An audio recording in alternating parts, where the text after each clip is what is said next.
media agencies fall over themselves to focus on women, and only women, in all areas of life. There are 18 candidates vying to be the president, and Channel 4 News has been following the campaign of the only woman among them. And first woman speaker on the horizon. The House is, because if we're elected Democratic... No British woman has ever reached Formula One. Stoddart expects to be the first. And in India, as in the rest of the world, women are often among the lowest wage earners. Now the ILO is using a novel program there to open the door to decent jobs for women. In the UK, it's quite possible to watch 24 hours of television, or listen to hours of radio, or read an entire newspaper, and not find a single story about men. In contrast, women receive massive coverage of their activities and issues, with heavy emphasis on the very fact that it's women under discussion. Jane, wonderful. Oh, there's Kira again. Let's have another look. Well, she does look lovely. The United Nations is also helping women in Zambia. But I also think women should have a right to choose, and they should have a right to control their body, and that they should have an alternative. An Afghan woman stands before a wall of men and tells them why she should be president. She says the 17 other presidential contenders, all of them men, just don't get it.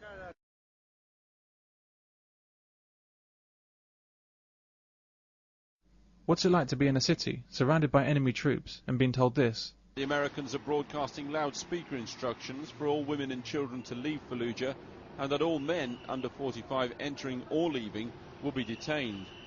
How scared would you be as a man? As a young boy, he was sent off to fight in the Iran-Iraq war, as so many of these young boys were. He always wanted to be a painter, so he survived the war, but obviously it completely scarred him.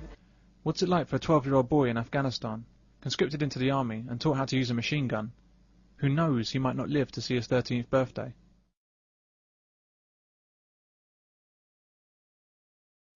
Well, all the women are dressed in black, head to toe, walking 5 feet behind the men. What are the pressures and obligations on Middle Eastern men to support a family or else be ostracised as a failure?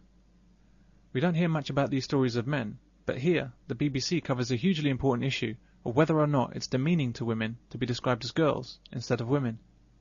Instead of focusing on the slaughter of men in Iraq or Afghanistan, while women are protected from frontline roles, news sources want to tell us how difficult military life is for females.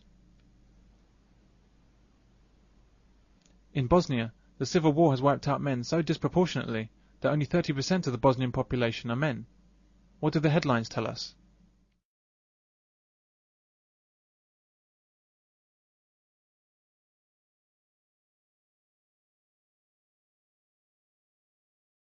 Neck, bruised knuckles. What killed her?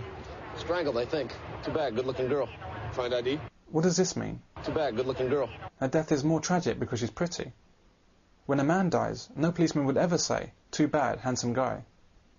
In our society, a man's life is only important if he does something worthwhile. Only a woman's life is important in itself. There's hardly any point to men watching the news anymore, particularly on the BBC or Channel 4. It completely marginalises men, in denial of the very existence of men as human beings, except as criminals. What was starting to be common practice towards the blacks in the early 1900s, in a few decades' time became enshrined in law with the apartheid laws. And if men aren't careful, what is happening now with practice against men could well be in 10 or 20 years' time be enshrined in law, so that men suddenly find they actually can't do certain things. In Austria, there's a law that compensates women on divorce if the husband never helped them with housework. In Germany, one party has proposed a criminal law that men must share housework equally. In Spain, marriage law is being rewritten to make it grounds for divorce if the man doesn't do a share of the housework. It's also grounds to deny him access to his children in the event of divorce. There's more stuff going on in Spain, quite a bit more. Yeah. One of the things is apparently not enough of the husbands do housework. Yeah. So they can do the garden and build the house and earn the money, but they're not doing enough dishwashing. Yeah. And so they're going to put it as a grounds for divorce. Oh yeah. If he doesn't do enough dishes. Yeah. Well, in Austria, I think they've passed a law, haven't they? They've actually passed a law in Austria. Oh yeah. Oh yes, where men have got to do their share of housework. And I keep thinking, housework? What the hell is it coming down to housework for? In Sweden, there's a proposal of a man tax. The idea is that men cost the economy more, and so should pay more taxes. The idea that men cost the state more is ridiculous. The fact that Sweden actually has an economy, and indeed the fact that Sweden exists as a nation, is down to the work of men. In France, if a man calls a woman a bitch, he's committed a hate crime against women and can go to prison. Men in Costa Rica can now be sent to prison for up to 50 days for trying to chat up women. A new law says women can have men arrested for paying them unwanted compliments. Spain last year, it was all put as a jokey joke, but the new mayor, who obviously wanted to keep his position and secured the women's vote nicely, actually declared that I think on Wednesday or Thursday evenings, men would not be allowed to go out into their bars, into their pubs. And he had these women, believe it or not, dressed up in these pink outfits, and they used to go into these pubs, and if they found men in there, they would take their name and address down, and they would fine them, an on-the-spot fine. And these blokes actually used to cough up.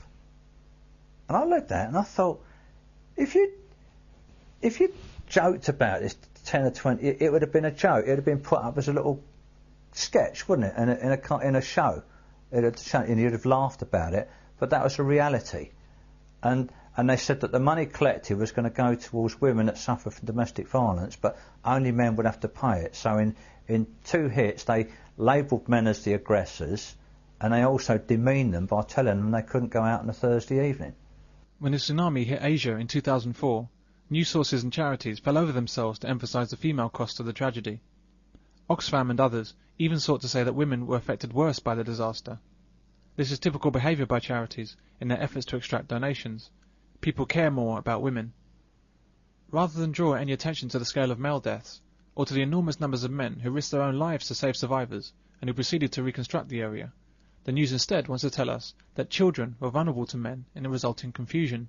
Orphanages are preparing themselves for a huge influx of children, but aid agencies are warning that paedophiles could try to exploit them. UNICEF's Director of Child Protection in Indonesia made this statement about the danger of male paedophiles based on nothing more than her own imagination. Here we're told of rescuers finding a baby, but the fact that all the rescuers are men goes unmentioned.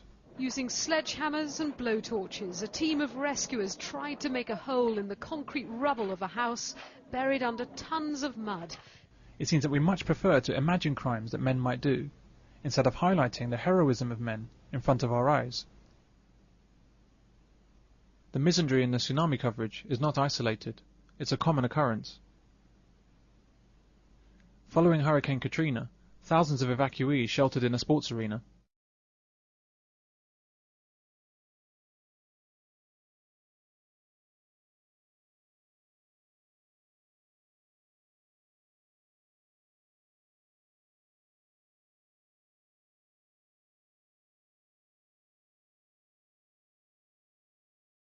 What men were actually doing was protecting their families, saving lives, and rebuilding the city.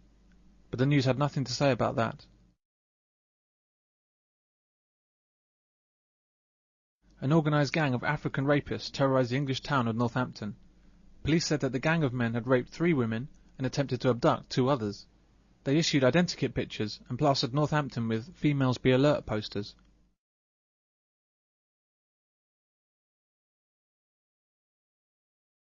In all these stories, the assumption is that men turn into animals given the slightest chance.